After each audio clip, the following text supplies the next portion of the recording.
the filling of the Spirit.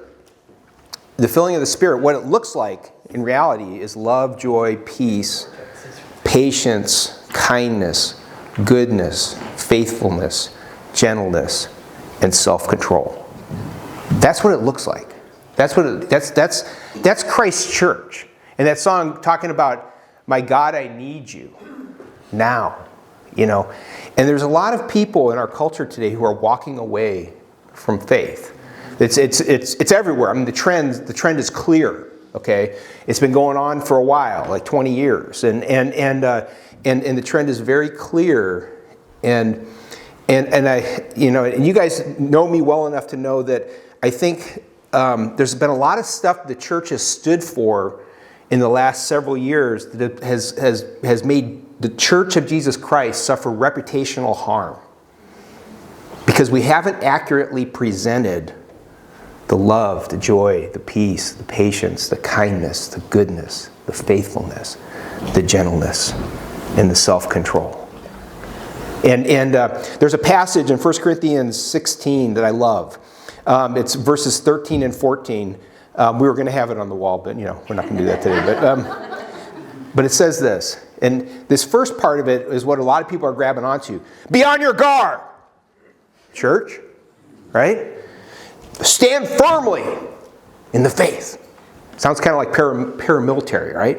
And be courageous. Be strong. But then verse 14, you know what it says? Do everything in love. That's right. Everything in love. Okay. And I want to talk about the manner in which we stand on our guard. And be firmly planted in this faith that was once for all delivered to the saints. And to be courageous, what that looks like. And what it looks like to be strong. And because the core tenet of the Christian faith is love. That's it. That's the core tenet. And the Apostle Paul wrote, if I can fathom all mysteries and all knowledge, and I have a faith that can move mountains, but do not have love, I am nothing.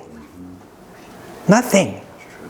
And if I give all I possess to the poor, give over my body to hardship, okay, then I can go, man, I made it through that, but do not have love, I gain nothing. Those are pretty all-inclusive statements, right? You can, no matter how educated, talented, rich, cool you believe you are, okay, how you treat people is ultimately the test. It tells ultimately who you are. And he talks about what love looks like. It's patient, it's kind, it doesn't envy, it doesn't boast, it's not proud, it doesn't dishonor other people. It's not self-seeking, it's not easily angered. It keeps no record of wrong, okay? It doesn't delight in evil but rejoices in the truth. And it always does certain things. It always protects, it always trusts, it always hopes, it always hangs in there, it perseveres. And then one of these all-inclusive statements, love never fails. Ever. Isn't perfectly as we do it. Right? And then he concludes, and now these things remain. Faith, hope, and love. But the greatest is what? Is love. Okay? And so what I want to do today is I want to look at how Jesus manifested some of this stuff in his life and how he was on his guard, how he stood firm in the faith, how he was courageous, how he was strong, how he did the love thing, and how what the example he gave for us. And so you start at the beginning of his story, right, which is we celebrate at Christmas typically, right? And he was born, we talked about this last week, as an expression of God's love. Okay, he was literally the embodiment of this God who loved his creation so much, especially the pinnacle of his creation, human beings, so much that it says that God so loved the world that he gave his son so that we wouldn't perish, okay, so that we would have eternal life through him, right? That's the beginning of Jesus' life. And then at the end of his life, when he died, that was also an expression of God's love. When he sacrificed his body, okay, as in an act of love, Paul summarizes it in Romans 5:8. He says, but God demonstrated his own love for us, okay, in this. While we were still screwed up sinners, Christ died for us. The beginning of his life was love, motivated by love, driven by love. The end of his life was motivated and driven by love. And then in the middle, okay, his life, he embodied this love. He shows us what love looks like in the real world, you know, and in between his birth and his death. And it was transformative. I mean, it changed the world. His birth, his death, and the life that he lived, it transformed the world. The impact of Jesus on the world is greater than any other human being who ever lived. I think that's like verifiable fact. Okay, it's profound. It's so deeply, his impact is so deeply woven into a lot of the institutions and things that we do in our society that you could miss it because you don't understand the history of where some of this stuff came from and who was what they were motivated by and stuff. And so I want to think about this and stuff. Let me give you some examples of the ways that Jesus showed love. And we sang about some of this actually this morning. One day a leopard came to Jesus. A leper, not a leopard, a leper. Okay, I misspoke. He came. Leprosy was just an awful disease, you know, just lesions all over the place, and you were socially ostracized if you possessed this, and you were supposed to call out, you know, I'm a leper, stay away from me. I mean, it was horrible. And it was a disgusting condition, and they were shunned in Jesus' day. And this leper comes to Jesus on his knees, and he says, if you would you please heal me? And he says, the text says that Jesus was filled with compassion. He was filled with love for this person. So he says to the leper, I am willing, be clean. And Jesus actually would take it the extra step. He would actually touch a leper. Okay, lepers hadn't felt human touch for as long as they had that condition. He crossed a line culturally, okay, and socially to touch someone in that condition. He got personally involved in it. In Mark 5, there was this guy. He was a cutter. He was just this crazy guy that lived in a cemetery. They would every once in a while, a bunch of guys would go out there and try to take him into custody.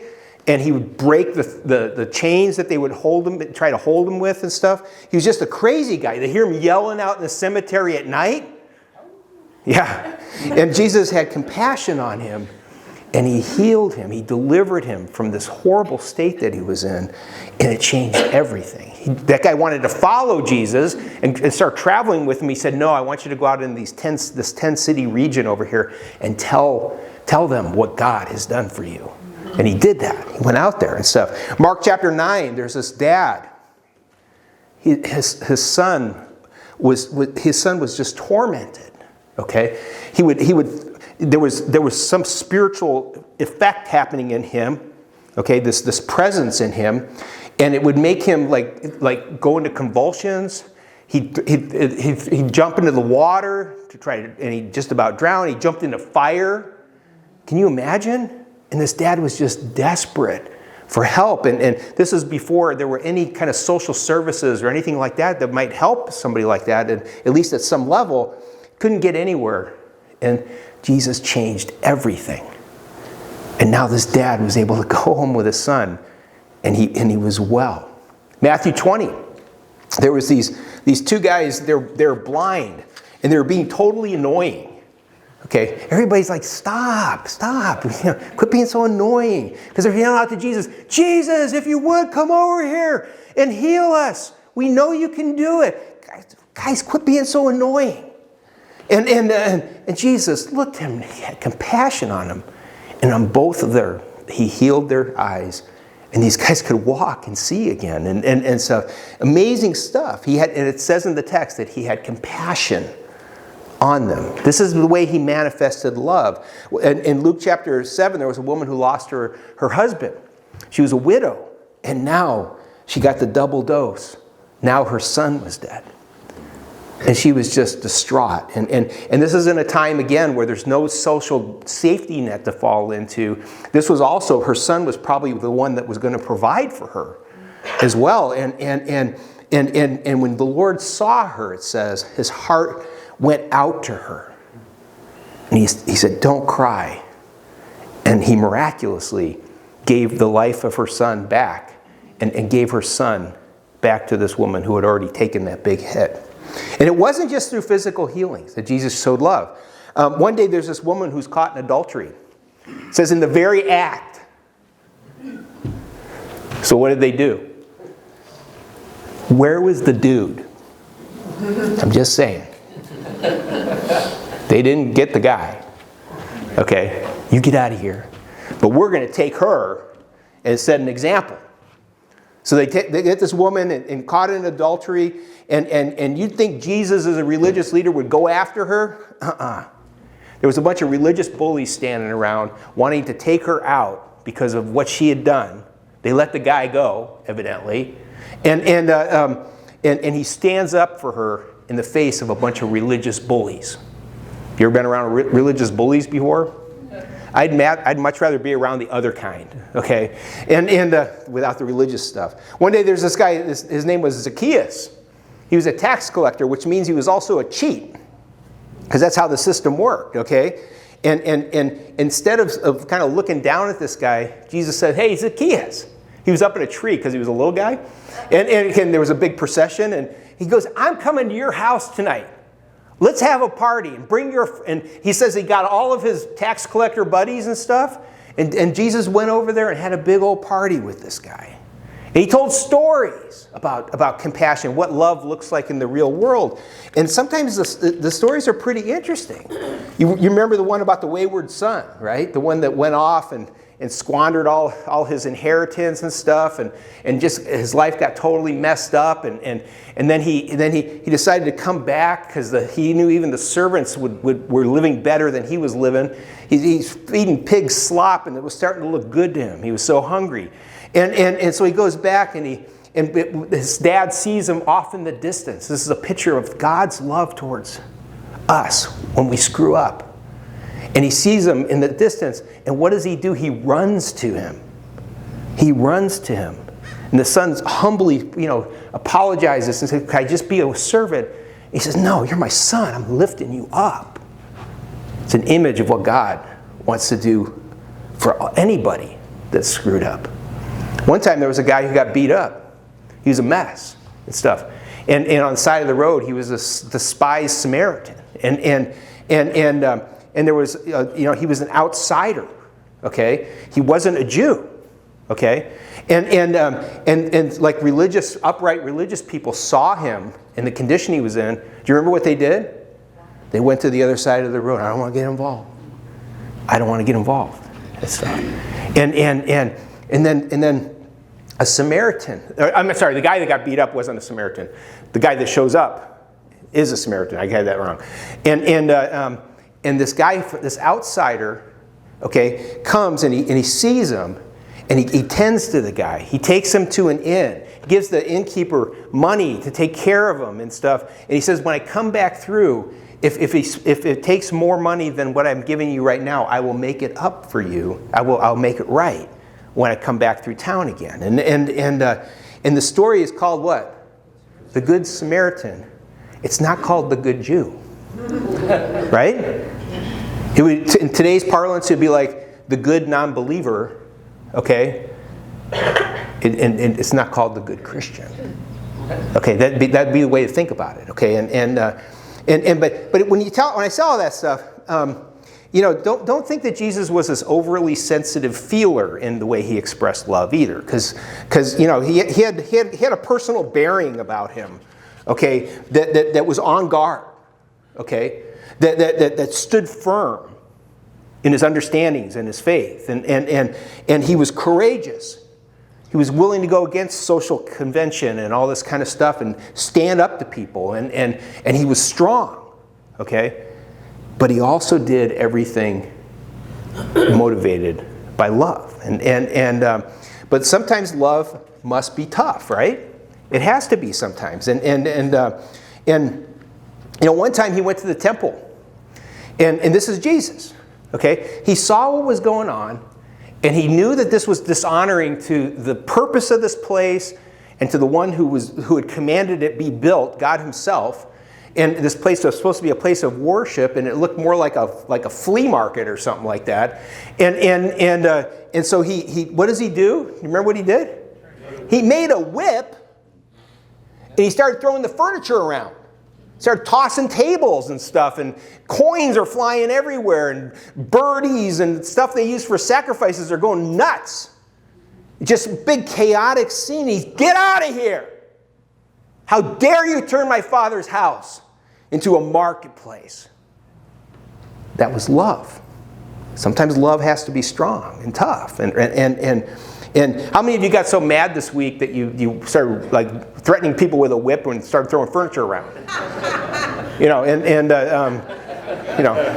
I did. Okay, yeah. We'll talk later.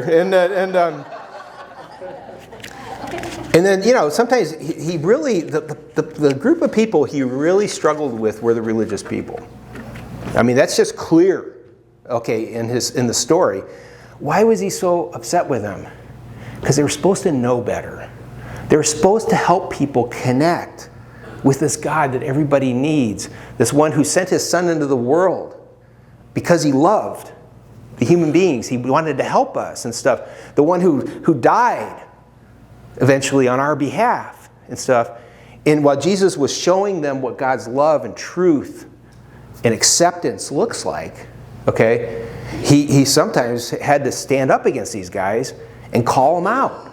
And he called them a bunch of snakes. You snake in the grass. One time he said, how will you escape being condemned to hell?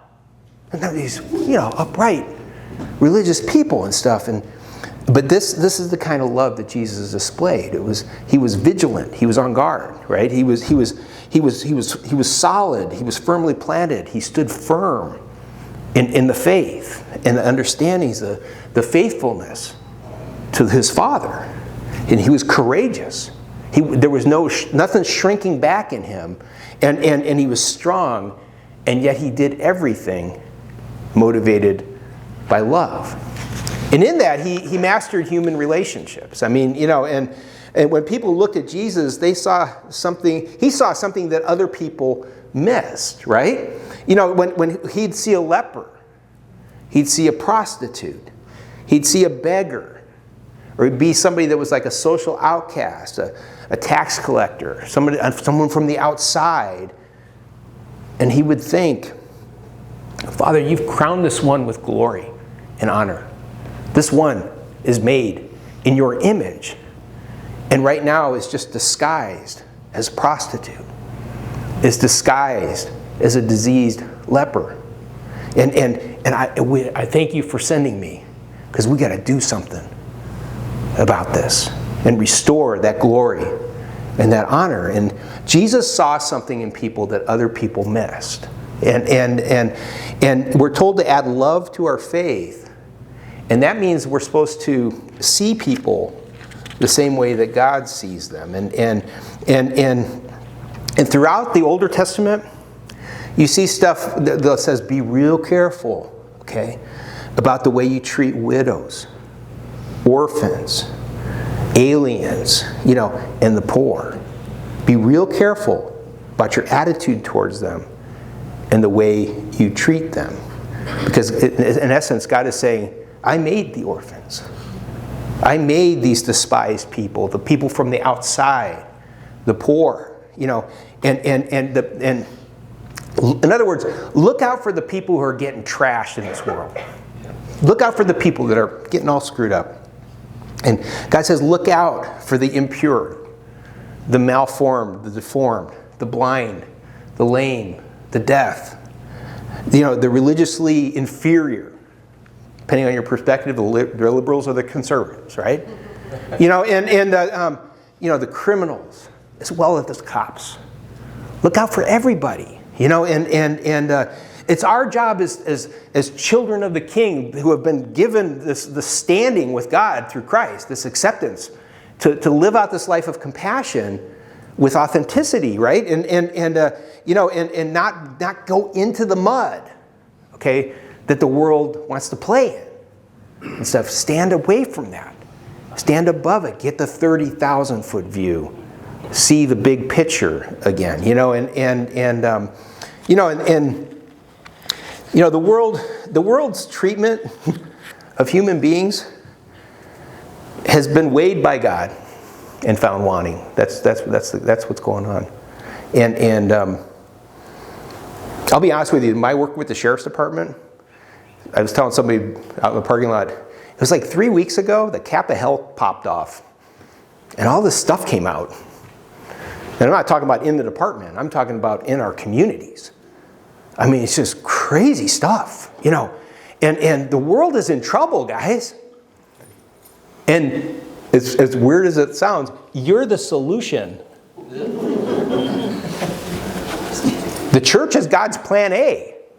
And there is no plan B. And you can say, that really? Us? Yeah, knuckleheads like us. We're the ones that are now the ones that are empowered to go out and represent him. That's our job, And Jesus got in a lot of trouble for doing his mission, fulfilling it. He was very faithful to it and stuff. And again, what happened was he got killed for it. And all he did was love on people. But in his loving on people, he offended certain people as he was defending the ones that they were not serving well or hurting, and they think they were the ones that killed him, but really he was the one that gave it up, okay, on our behalf. And it was God demonstrating his love, and that what Christ died for us so that we could find that acceptance. And now we're meant to be people that now turn around and offer that same acceptance, that same compassion, the same truth. And one of the ways we do it is to get out there and serve and show the reality of this. And it makes sense, right? I know it doesn't make sense, it's you, but or me, but the idea is that getting out there and doing it. And I want to wrap this up just with some historical examples, okay, of how people that were motivated, people who got it, how they did some exceptional things and are still doing exceptional things. And in the ancient world, if you got sick, okay, and you had no money, okay, and you weren't related to people that could take care of you, okay, you were toast. There was nobody going to help you. Okay, that's just not how it worked. And about, this is kind of interesting, in AD 165, there was an epidemic. We thought we were beyond those, right? Those are the things that happened in year 165, right? Not in 2020, right? It was probably smallpox. It wiped out between a third and a quarter of the population in the region in which it got released. Then in 250 AD, another epidemic came and it killed about a third of the population of the Roman Empire. This is before vaccines and all this modern stuff that we have, that the image of God in mankind gives them the ability to create. And can you imagine the panic that would go on? I mean, that's, talk about, masking up and sheltering in place and stuff like that. You knew if you got out and mixed it up that you'd be in trouble, right? And there was a Greek historian that talked about what happened in the city of Athens during a similar time, and he wrote this. He said, the people who got sick, they died with no one to look after them. There were many houses in which all the inhabitants perished through lack of any intention for care. The bodies of the dying were heaped up one on top of the other. You see, the sick were simply abandoned, and here's why, I think. None of the gods that these Greeks worshipped, okay, said stuff about them having to have an obligation to take care of sick people. They didn't talk about stuff like that. And Jesus came in with a whole different idea. And what you believe matters. It really does, and stuff. And there was another writer, an ancient writer, Dionysius, wrote about a group of people, okay, whose values and actions were influenced and inspired by Jesus. The one that went out and said, go out and heal. The one who would touch the leper's arm. And during the plagues that came during that time, he wrote this about these people who were inspired and motivated by Jesus' teaching. He said, heedless of the danger, they took charge of the sick, attending to their every need and ministering to them in Christ. And when a lot of them got sick by doing that, okay, he says, and with them departed this life sincerely happy, for they were infected by others with the disease, drawing on themselves the sickness of their neighbors and cheerfully accepting their pain. Are you blown away by that? I am. That makes me look in the mirror and go, I got a ways to go. Really. In this stuff. But there once, was a community. They didn't have a lot of power, especially early on. They didn't have a lot of money necessarily. But they patterned their lives after this one, okay, who came and said, I was hungry and you gave me food. I was thirsty and you gave me drink. I was a stranger and you took me in. I was naked and you clothed me. I was sick and you came to me. And he said this, I say to you, inasmuch as you've done it to one of the least of these, he said, look at it this way, you've done it to me. You've served me by doing this. And it's all about a vision, right? It's about a vision, a way of seeing that most pathetic person and seeing them in a different way. And becoming someone who knows how to do the compassion thing, in kind of a graduate level. In the 300s, there was a follower of Jesus named Basil. And he got this idea. What if we built a place to love and care for the lepers? The ones that Jesus would touch and heal. And he didn't have any money, okay?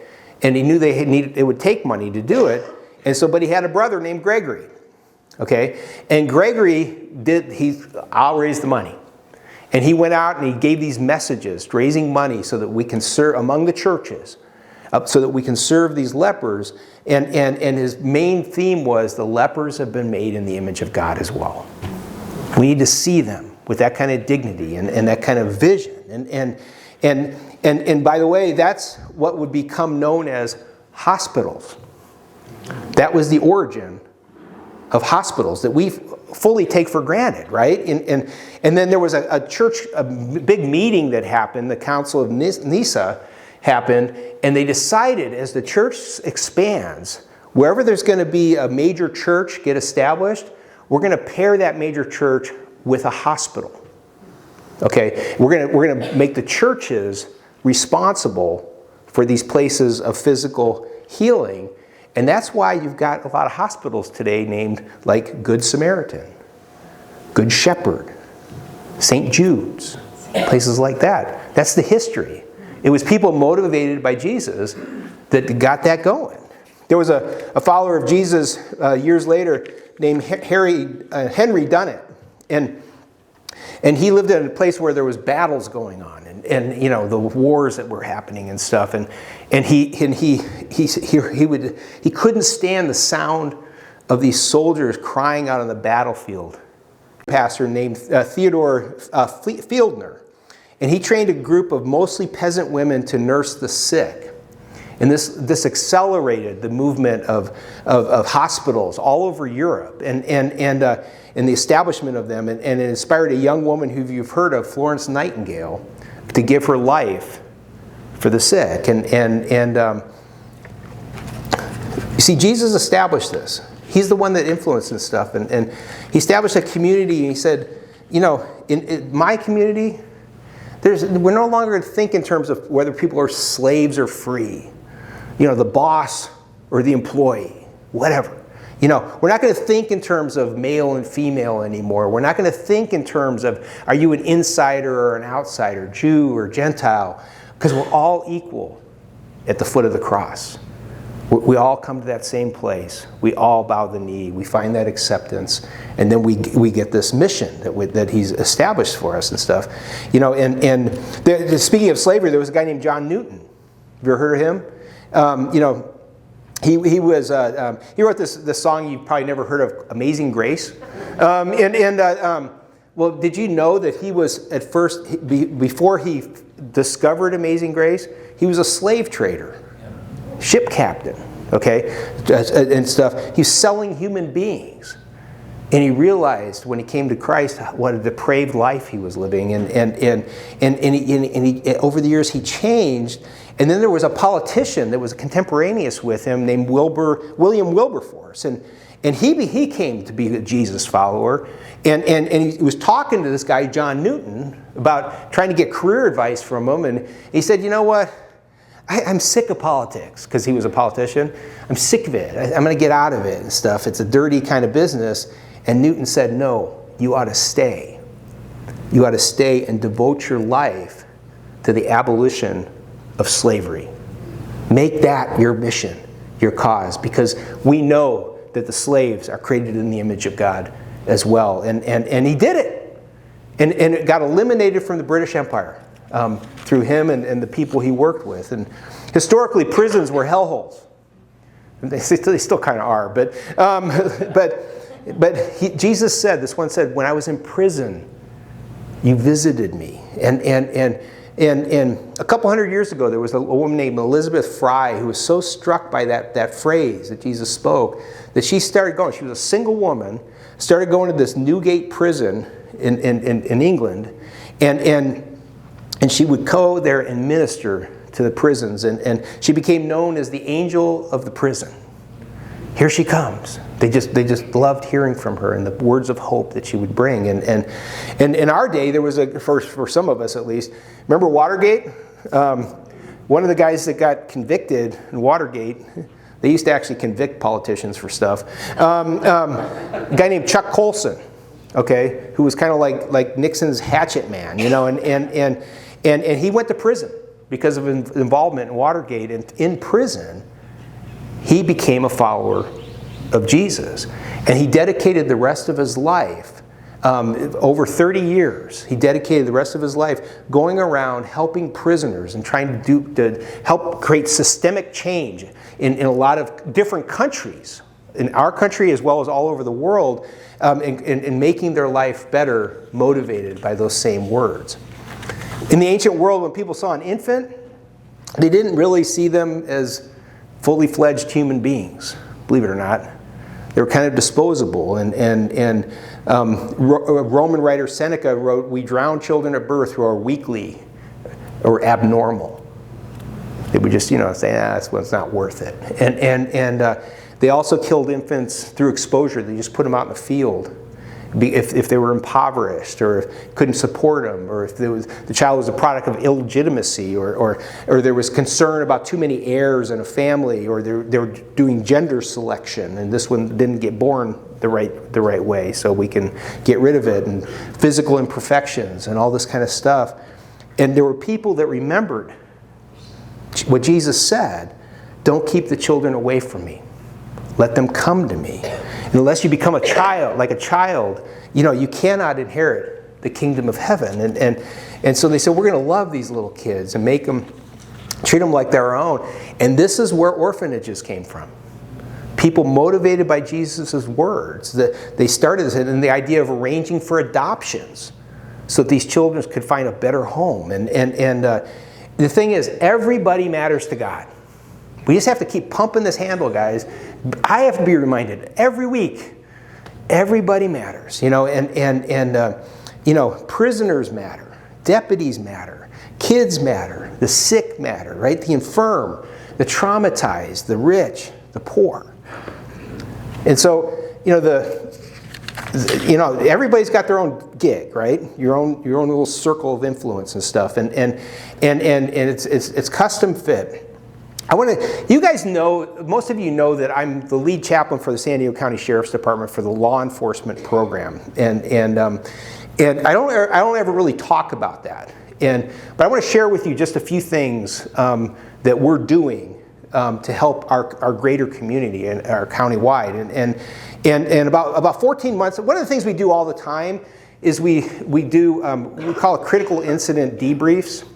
And sometimes it's cumulative stress debriefs, where we get chaplains, peer supporters. These are like fellow sworn deputies that come in and support, and then a therapist, and we have a big discussion about maybe a really bad incident that stuck to them, or maybe you're just like, we're doing one in a couple weeks at the crime lab for the people that go out, the CSI people and the field evidence technicians that go out and deal with, it's a yucky job. And the whole idea is this job is gonna mess you up, but we're gonna help you not mess you up too bad. That's the goal, because the work is noble. It's pushing back on evil. It's making it so that we can have a civilization here and things aren't as bad as they could be. But we have a couple of things that we've started just in the last year. 14 months ago, we started a field liaison officer program.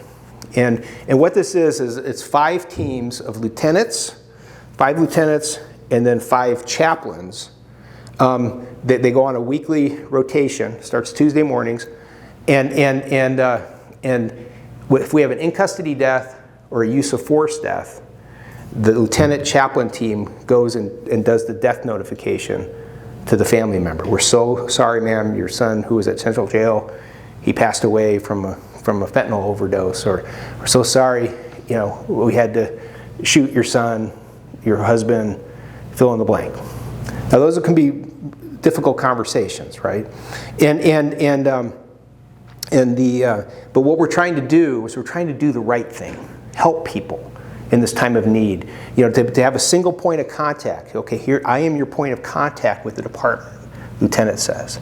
Chaplain's like, can I connect you with your clergy? Can we help you and help you walk through this painful thing? And we try to get to them before the attorneys do. So but it's working. 14 months into it, it's making a difference in a lot of families, and we hear these amazing comments sometimes from people who are the worst day of their life. In many cases, they're going, "Wow, thank you for coming and putting a human touch on this, on what we're experiencing, and stuff." And then just this summer, I started a program called Ticket a Cop. It was born out of the Valley Center Rodeo. Okay, we put the wall up every year of all the people that have died in the history of San Diego County, first responders who have died, as well as crowdsourced names of military people and stuff. That we fill this wall up with images, stories, and names. And there was this woman that walked up, and she just melted. She was standing there, and I went over and talked to her, and it turned out she had a problem. She has these 4 seats right behind the third base dugout at the Padres, okay? And her problem was she couldn't go to all the games, and she didn't know what to do with her extra tickets. I said, "Ma'am, I can help you with your problem." and can I explain to you what the working conditions like, what morale is like at downtown San Diego jail, Central Jail? And morale is tough across the board, but it's a particularly tough job. And I said, tickets like that, wow, it would be a boost. And she said, "I got 4 seats for tonight. Can you find a home for those?" Called the captain down, 100%. Called the captain down there right away. The command staff got together, and they go, "We got somebody for you here." And with apps now, that's how you send the tickets. It's super simple. And then I saw her, and then she called me the next morning after I sent her the photos of the guys that went to the game. And it was a lifelong Padre fan with his kids, sitting in the best seats. It's like I never even knew these seats were here, And she goes, "I'm giving you the rest of the weekend."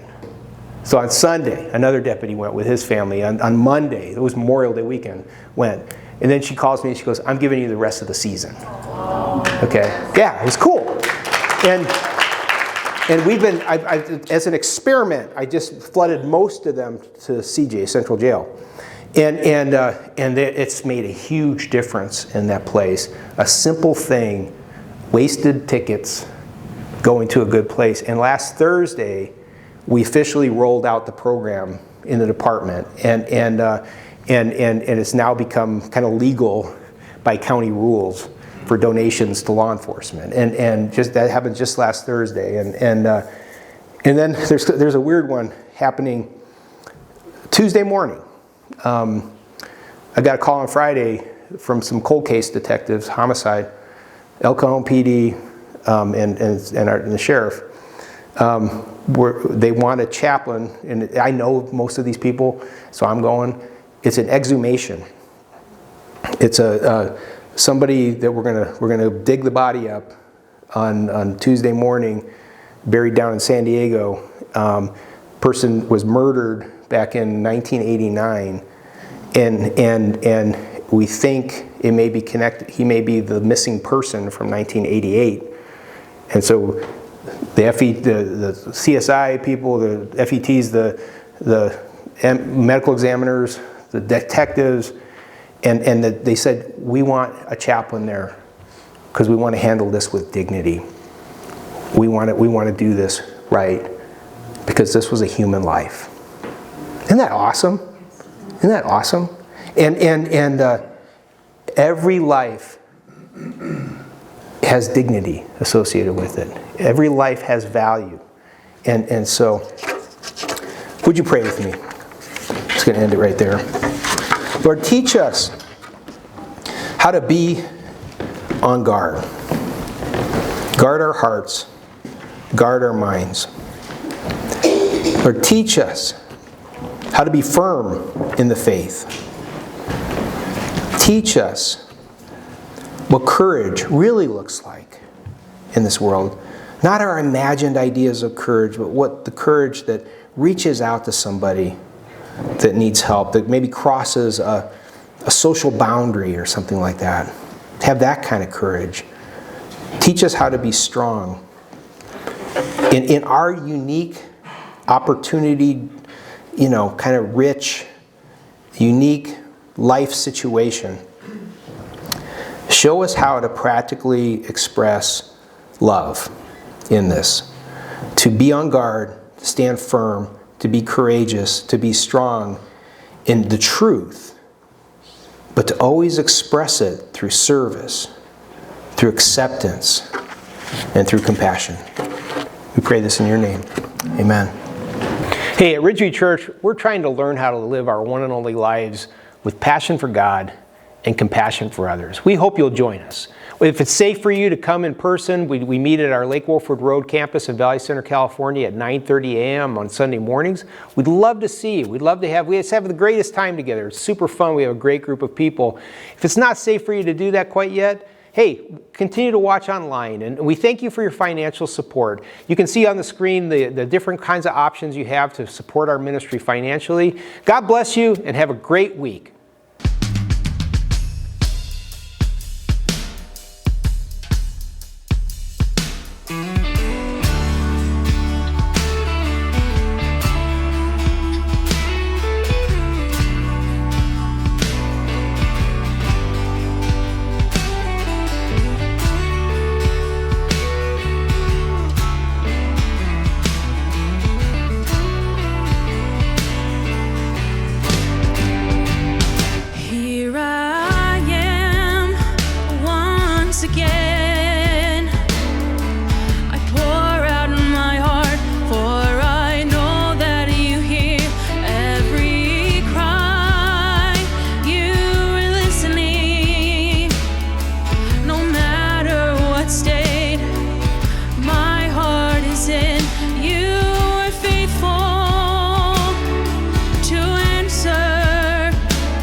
nothing.